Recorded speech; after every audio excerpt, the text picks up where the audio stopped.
বন্ধুরা, আজকের এই ভিডিওটাতে বলবো বাংলার যুবশক্তির ব্যাপারে কিছু ইম্পর্টেন্ট কথা।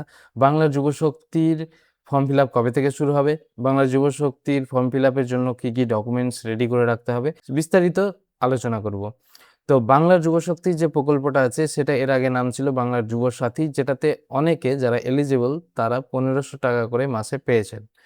কিন্তু সরকার চেঞ্জ হওয়ার পর আমাদের বর্তমান মুখ্যমন্ত্রী শ্রী শুভেন্দু অধিকারী মহাশয় তিনি ঘোষণা করেছেন যে বাংলার যুবশক্তিতে সবাইকে ৩,০০০ টাকা করে দেওয়া হবে যারা এলিজেবল।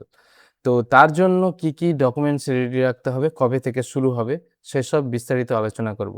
বাংলার যুবশক্তির ফর্ম ফিল আপ এখনও শুরু হয়নি, কিন্তু আগামীকাল বাংলার অভ্যন্তরীণ বাজেট আছে ২২ তারিখ। সেই বাজেটে বাংলার যুবশক্তি নিয়ে একটা আলোচনা হতে চলেছে।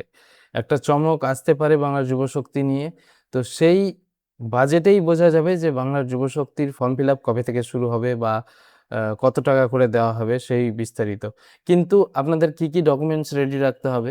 এর জন্য ডকুমেন্টস লাগবে মাধ্যমিকের সার্টিফিকেট, মার্কশিট, অ্যাডমিট এইসব রেডি করে রাখবেন।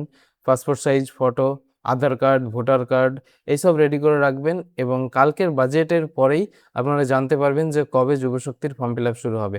তবে যদি কোনো ইম্পর্টেন্ট কিছু খবর আসে তাহলে আমার এই চ্যানেলে সবার প্রথমে আপনারা ভিডিও দেখতে পাবেন।